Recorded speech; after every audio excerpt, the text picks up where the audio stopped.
Welcome to Flourishing Flame, from burning out to burning bright with therapist and coach Leah Brown. Are you a people helper or caregiver, feeling overwhelmed, distant, cynical, and crispy around the edges? Join me to defeat burnout by learning how to manage stress and create deep connective relationships with others so that you can pursue your calling, providing light and warmth to those around you.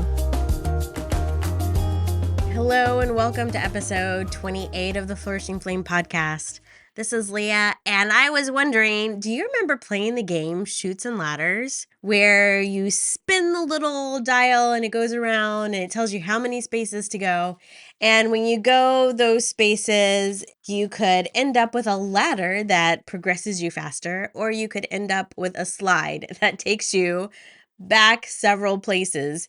And even, there's the one that takes you almost from the end when you've almost at the goal, almost to the beginning. And sometimes we can feel that way when we look at our lives. What do I do next? How do I choose my priorities? And so I just want to take today to recap what we've been talking about with priorities so that we can not feel like we're playing Chutes and Ladders, but feel like we're making actual progress in our lives. We talked about how priorities comes from the word precedence. Having right priorities helps us to know that we're doing things in the right order.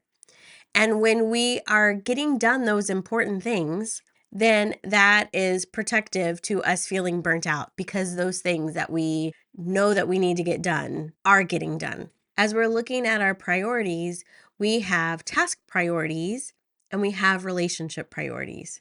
And often in our relationship priorities, in those different roles that we have, there are priorities in each role. And so being able to kind of put those things together at the beginning to have a comprehensive picture, then you can separate that out so that you have a more defined picture of what is going on in your tasks based on the different roles that you have. So, for example, if you are a parent, there's a certain roles and responsibilities that you have as a parent and tasks that are dictated by that role as a parent. If you are a nurse, there are certain tasks that are dictated by your job, by your profession. Same if you're a counselor or a teacher or a firefighter, EMT, paramedic, all of these different roles where we're serving and caring for others, all of them have responsibilities and tasks that are associated. And each of those tasks tend to fall into 4 quadrants that we talked about in the activity matrix. And when we are identifying the current tasks that we have and the things that we know we really need to get done, we can use this matrix to find out where does it fall in priority for us as we're looking at these tasks. So this activity matrix looks at, is it urgent and is it important? Quadrant 1 are those things that are urgent and important. They are the things that act on us. These are the crises, the customer service problems, situations that we can run into. It's deadline-driven activities. It's anything that's a pressing problem. Then we run into quadrant 2. And quadrant 2 are those things that are important but are not urgent. This is our quadrant of quality. These are the things that we act on. This is a quadrant where we look at preparation and prevention, values clarification and planning. This is where we choose relationship building and true recreation, where we're able to recreate our energy and our creativity, right? It's a quadrant of empowerment. And a lot of our self-care activities fall in this category: exercise, routine doctor's appointments, car maintenance, those things, spending time with our loved ones, building into our relationships, completing major projects, either in our home or professionally. It can be training, it could be going back to school. All of those things would be quadrant 2 activities. And then we run into quadrant 3, those things that are urgent but not important. And those urgent yet not important spaces are those things that tend to feel like they're quadrant 1. They tend to feel super important, but really they are not. They are a phantom of quadrant 1. And often we can feel like we're in quadrant 1 when we're doing things in quadrant 3. Quadrant 3 tends to be other people's important things, other people's urgent things, but maybe not the ones that are for us. Then we get to quadrant 4, those things that are not important and not urgent. This tends to be our escape when life is overwhelming.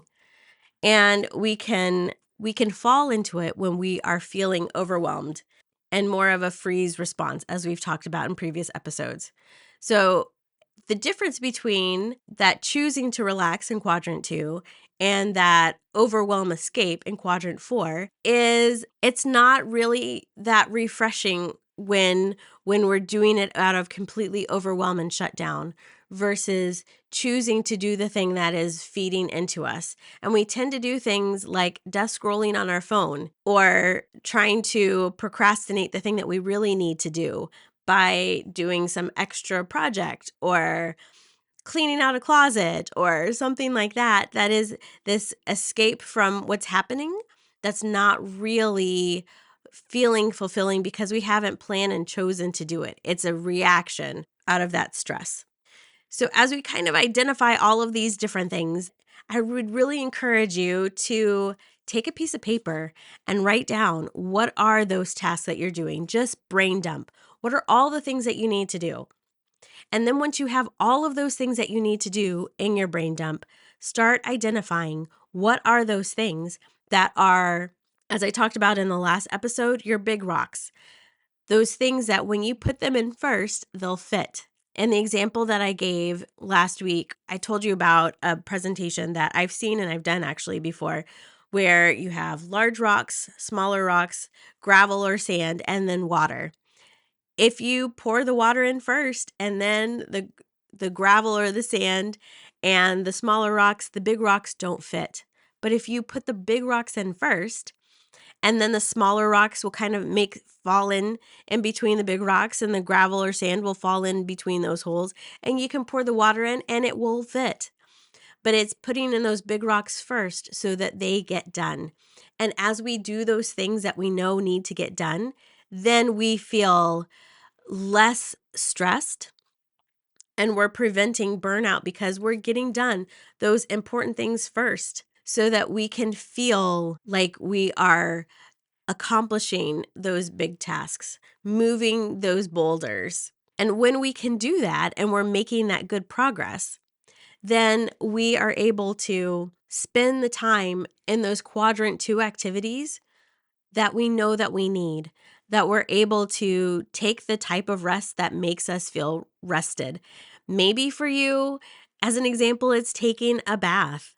Maybe it's every night, maybe it's once a week. But if that is a big rock that helps you to feel relaxed and that turns down that knob on your stress level, then putting that in as a big rock will allow you to get that done and to make sure that it actually happens. So take your master list from your brain dump of all the things that you have to do and make sure that you add to that list the things that when you do them, it helps you to feel like you're in control of your schedule and your time, and that you're able to do those self-care activities that help you to feel refreshed.